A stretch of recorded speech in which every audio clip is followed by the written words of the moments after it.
महाबोधि महाविहार मुक्ति आंदोलन के समर्थन में उतरे हजारों लोग सड़कों पर, लगे बिहार सरकार मुर्दाबाद के नारे। जी हाँ दोस्तों, आपने बिल्कुल सही सुना। मैं हूं पराग महेंद्र, आप देख रहे हैं नेशनल चौपाल। महाबोधि महाविहार मुक्ति आंदोलन को पूरे 42 दिन हो चुके हैं और तमाम बौद्ध भिक्षुओं का जो आंदोलन है जिस तरीके से चल रहा है, यही कहने के प्रतीत होता है कि ये आंदोलन जब तक नहीं रुकेगा तब तक महाबोधि महाविहार बौद्धों को नहीं मिल जाता। तमाम बौद्ध भिक्षुओं इस मसले को लेकर अडिग हो चुके हैं कि अब जान भी चली जाए, लेकिन अब इस आंदोलन को मंजिले मुकाम तक पहुंचाए बिना हम न रुकेंगे न पीछे हटेंगे। तमाम भारत और भारत के साथ साथ पूरे दुनिया से जिस तरीके से समर्थन मिल रहा है, फिर भारत के बाद दूसरे देशों की बात करेंगे जिसमें तमाम बौद्ध राष्ट्र तो शामिल है ही, लेकिन उसके साथ साथ अमेरिका और ऑस्ट्रेलिया जैसे प्रगत जो राष्ट्र है वो भी महाबोधि महाविहार मुक्ति आंदोलन को लेकर लगातार अपना समर्थन देते हुए नजर आ रहे हैं। जिस तरीके से बाबा साहब अपने समय में कहते हैं कि मैं किसी भी समाज की प्रगति उस समाज की महिलाओं की प्रगति से आंकता हूं, और उस मुताबिक अगर देखा जाए तो आज महाबोधि महाविहार मुक्ति आंदोलन के समर्थन में महिलाओं ने जो बड़े पैमाने पर अपना जन समर्थन दिया है, यह बताता है कि आंदोलन आने वाले भविष्य में अपने मंजिल तक जरूर पहुंचेगा।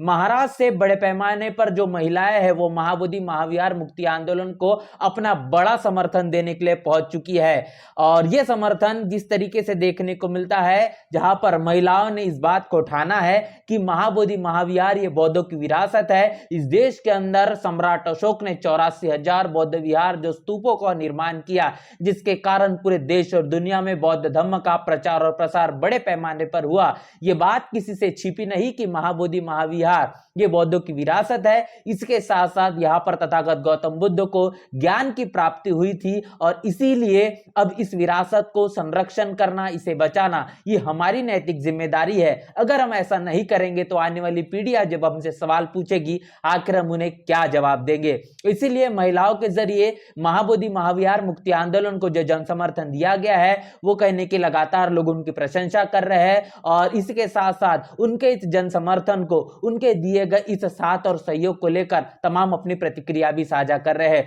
महाराष्ट्र के माध्यम से लगातार इस आंदोलन को जिस तमाम प्रदेश, खासतौर पर तमाम जिलों से जो जन समर्थन मिल रहा है वो लगातार देखने को मिलता है। और ऐसे में नांदेड़ में एक बड़ा जन आंदोलन देखने को मिला। रोड और रस्तों पर जिस तरीके से लोग हजारों की संख्या में दिखाई दिए हैं। महाराष्ट्र के नांदेड़ से तमाम आप तस्वीरें देख रहे हैं जहां पर बौद्ध भिक्षुओं की तादाद बड़े पैमाने पर है, बौद्ध अनुयायियों की जिस तरीके से यहाँ पर जनसैलाब देखने को मिल रहा है, जिनके माध्यम से यह नारा लगाया गया है कि नीतीश कुमार की जो सरकार बिहार में चल रही है, इस नीतीश कुमार की सरकार के खिलाफ लोग लगातार नारे लगाते हुए दिखाई दिए, जिन्होंने साफ तौर पर कहा कि बिहार सरकार मुर्दाबाद, और ये नारे लगातार लगते हुए दिखाई दिए हैं। इसका मतलब यह साफ होता है कि बिहार सरकार को लेकर, नीतीश कुमार को लेकर लोगों के मन में कितना ज्यादा आक्रोश है। वो चाहते हैं कि जो पूरा मामला है वो सरकार से ही कहने की रुका हुआ है। सरकार नहीं चाहती कि बौद्धों की विरासत बौद्धों को मिलना चाहिए। इसीलिए तमाम बौद्ध भिक्षुओं के इस आंदोलन को निस्तनाबूद करने के लिए महाबोधि महाविहार के प्रांगण में जो आंदोलन था वो कहने के वहां से हटाने के लिए तमाम साजिश और षड्यंत्र रचे गए। अब उस जगह पर बैरिकेडिंग हो चुकी है। तकरीबन 2 किलोमीटर दूर महाबोधि महाविहार से बौद्ध भिक्षु अपने आंदोलन को ले जा चुके हैं।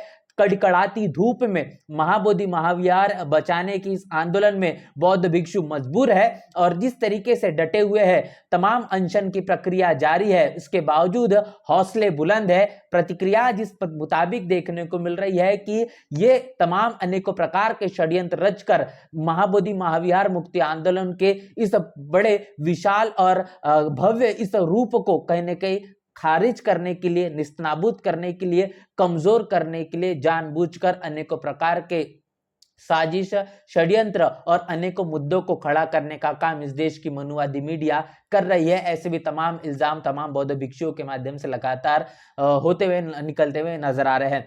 तो ये तमाम आपने आपको अब तक की खबर बताई है कि किस तरीके से आंदोलन के 41वें दिन और 42वें दिन अब तक की जो अपडेट रही है, क्या कुछ हो रहा है महाबोधि महाविहार मुक्ति आंदोलन को लेकर। आने वाली 5 अप्रैल को और 6 अप्रैल को महाराष्ट्र में 2 बड़े कार्यक्रम होने वाले हैं, जनसभाएं हैं और महारैली का बड़ा रूप देखने को मिलेगा। मुंबई के कल्याण में 5 अप्रैल को एक बड़ा आंदोलन होगा, बड़ी जनसभा का आयोजन किया गया है और 6 अप्रैल को जहां पर डॉक्टर बाबा साहब अम्बेडकर ने अपने तमाम लाखों अनुयायियों को बौद्ध धम्म की दीक्षा दी, ऐसे नागपुर में एक बड़ा आंदोलन और जनसभा का आयोजन किया गया है, जो कि नागपुर के बेजनबाग में होगा। शाम 4 बजे से लेकर तो रात्रि तक ये कार्यक्रम चलेगा और इस कार्यक्रम के दौरान तमाम वो संकल्प लिए जाएंगे कि अब इस आंदोलन की भूमिका आगे में क्या होगी।